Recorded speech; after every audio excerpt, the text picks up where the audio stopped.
Good afternoon and welcome to Lariat TV News Today. I'm Emma Witt. And I'm Julia Lorenz. Thanks for joining us today. Baylor traffic is about to get even more hectic. This weekend marks the start of a multi-year project on the I35 that includes road and lane closures through the heart of Waco. I asked the Texas Department of Transportation how this $341 million project to expand the interstate will inconvenience Baylor students. Before you hit the road, you better rethink your route. The first phase of a multi-year reconstruction project of an 8-mile stretch of the I-35 will impact your daily routine with traffic around Baylor and the local community. Ken Roberts from Texas Department of Transportation shared how this project will shape Waco transportation. What this project is a total reconstruction of Interstate 35 from 12th Street to North Loop 340 here in Waco. What we mean by reconstruction is that means that all of the bridges, all of the overpasses, all of the entrance and exit ramps are going to be reworked. We're going to add an additional lane in each direction, but that's not just a matter of clearing some earth and adding some asphalt. We are literally removing everything that you see out there right now. With construction beginning Sunday night through the next 3.5 years till 2023, Baylor students are uneasy about how this project can be an inconvenience for their everyday lives looking forward. I'm not very excited about it because I think it's going to be unsafe for Baylor students, and I think it's going to be just a major inconvenience in Waco in general. It just sounds like it's going to make it a lot more difficult to be driving around campus, and especially it's going to make it weird in being able to not walk across the pedestrian bridge for freshmen. The $341 million project is starting Sunday and will be the mark of heavy traffic all throughout Waco. Construction will have the I-35 main lanes reduced to 2 lanes. Various sections of the main lanes and shoulders will be closing. The 4th and 5th Street exit ramps will permanently close. Direct access to the southbound frontage road at 13th, 15th, and 16th Streets will all be closed, and the pedestrian bridge will permanently be taken down. Next time you head out onto the I-35, be prepared for construction, traffic, and new routes. For Lariat TV News, I'm Julia Lorenz. John William King, the man responsible for the hate crime killing of James Byrd Jr. in 1998, was executed Wednesday night in Texas. Byrd, a 49-year-old black man from Jasper, Texas, was killed by decapitation after being dragged behind King's truck for nearly 3 miles. The other 2 men involved in the hate crime have either been executed or sentenced to life in prison. 2 Baylor professors, Dr. Mia Moody Ramirez and Dr. Cassie Burleson, have been investigating this story since 1998. They looked into how the tragedy was covered by local media versus national media and how the city of Jasper viewed the effects of the murder. Baylor's Tidwell Bible building is iconic, but it's also in need of a bit of a makeover, and that's where the Sunderland Foundation of Overland Park comes in. On Thursday, Baylor President Dr. Linda Livingstone and Sunderland board member announced the foundation would be donating $15 million towards restoring Tidwell. That puts the university within $5 million of their $20 million goal for the renovation. Sunderland Foundation board member and Baylor graduate Michelle Buckner said she was excited to represent the foundation and help Baylor, saying she thought generations of Baylor students to come would be blessed by this renovation.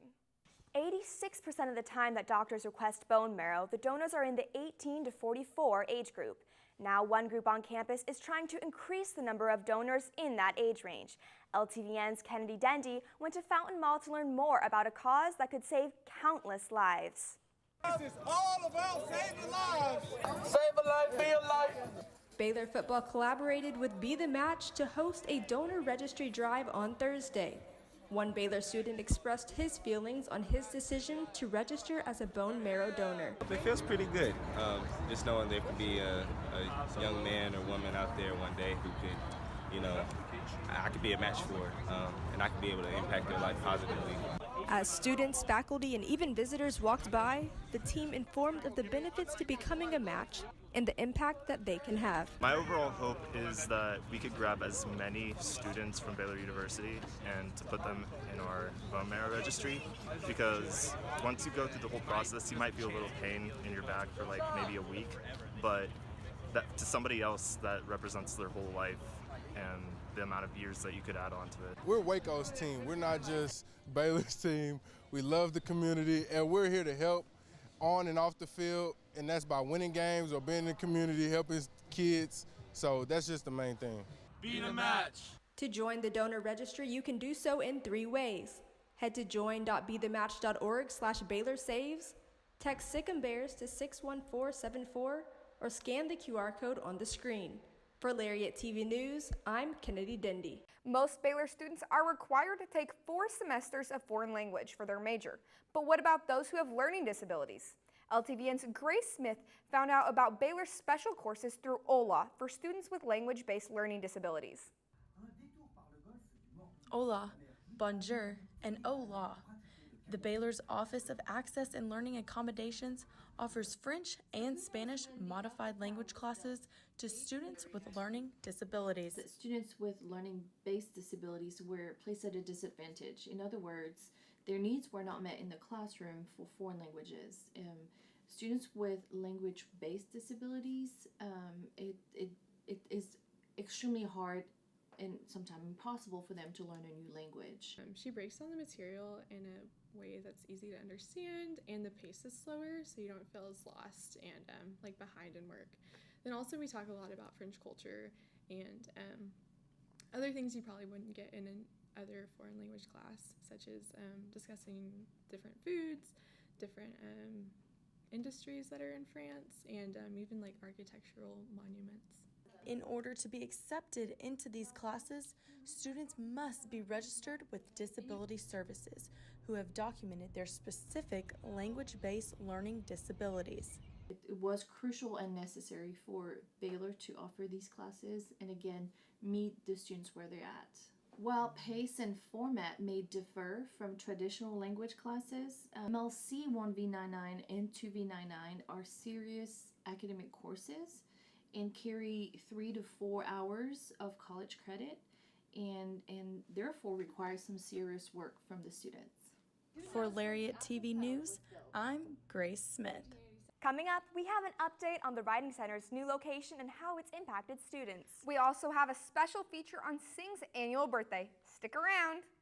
The best and brightest are drawn to Baylor, where those from many backgrounds with many talents shine together before casting their light outward to illuminate the world. Through transformational learning opportunities that are grounded in Christian faith and service, and research that impacts lives and communities. Baylor University, a place where lights shine bright. The Writing Center on campus recently moved to Moody Library a few weeks ago, and they had a pleasant surprise when they relocated. LTVN's Sarah Gill tells us the shift led to more appointments and if there's still time to make any as finals approach. Since we've moved to Moody, I think it's been a lot more visible to students, and we went from having most of our appointments open most days to every single day the schedule's completely full. Although all appointments are booked, you can be placed on a wait list. To make an appointment, head over to baylor.mywconline.com, make an account, and select a time that is available for you. Make sure to bring a printed copy of your work or notes of what you have prepared so far to the Writing Center located on the 2nd floor of Moody. For Lariat TV News, I'm Sarah Gill. Senior lecturer Dr. Jane Dameron said she felt honored to be included in the same company as some of Baylor's greatest professors at the Collins Outstanding Professor Award lecture on Thursday afternoon. The Collins Award recipient is selected each year by the senior class, with the recipient receiving recognition in university publications and at spring commencement, and as a cherry on top, a $10,000 cash reward. Each year, the Collins Award recipient gives a lecture on a subject of their choice, along with their acceptance of the award. Dameron's lecture, titled The Power of Intentional Communication in and Out of the Classroom, dealt with the importance of intentional communication, or the kind of communication one consciously tries to take part in. One of Baylor's most popular traditions celebrated 66 years on Thursday, and you probably know which tradition we're talking about. LTVN's Kennedy Dendy was there and spoke with a guest who attended the very first All-University Sing in 1953.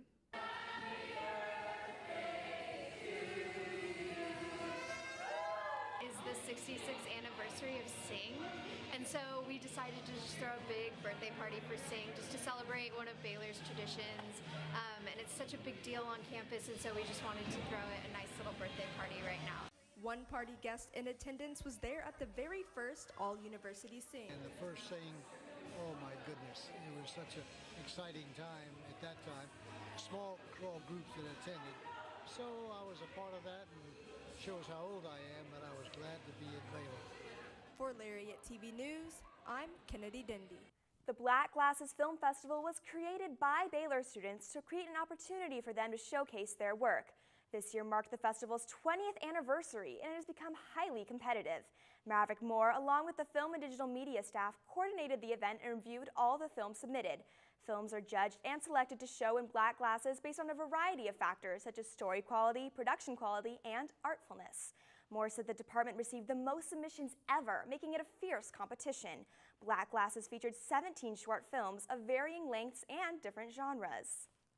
Baylor's art students recently had the opportunity to show off their talent in a juried art exhibit in Martin Museum. The exhibit had it all, from sculptures to portraits to landscapes and even photos.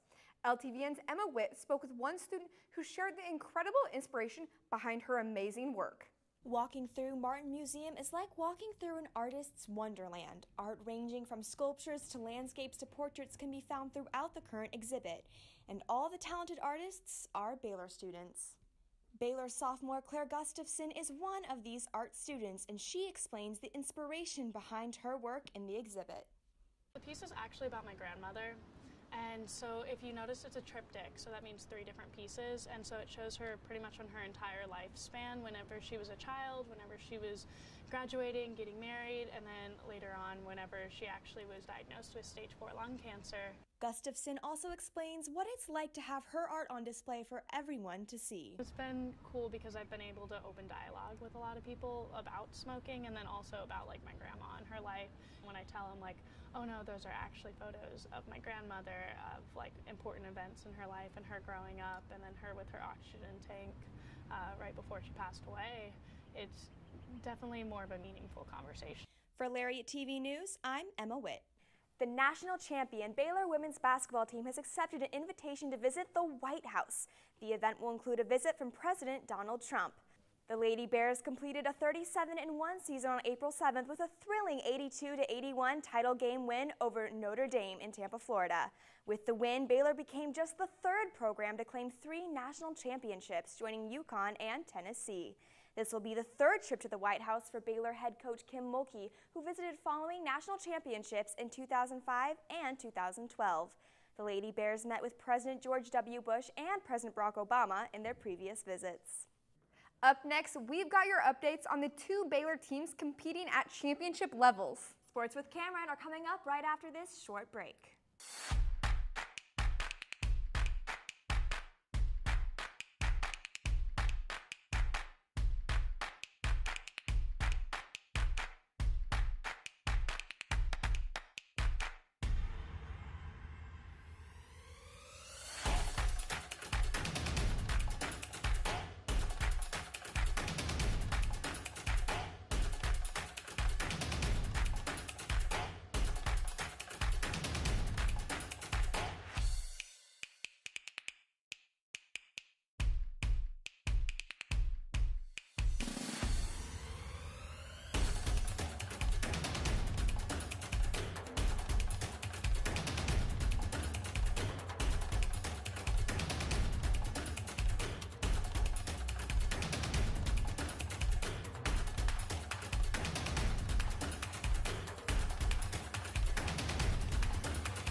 The NCATA National Championship started on Thursday right here in Waco, and LTVN's Elizabeth Tharp has the recap.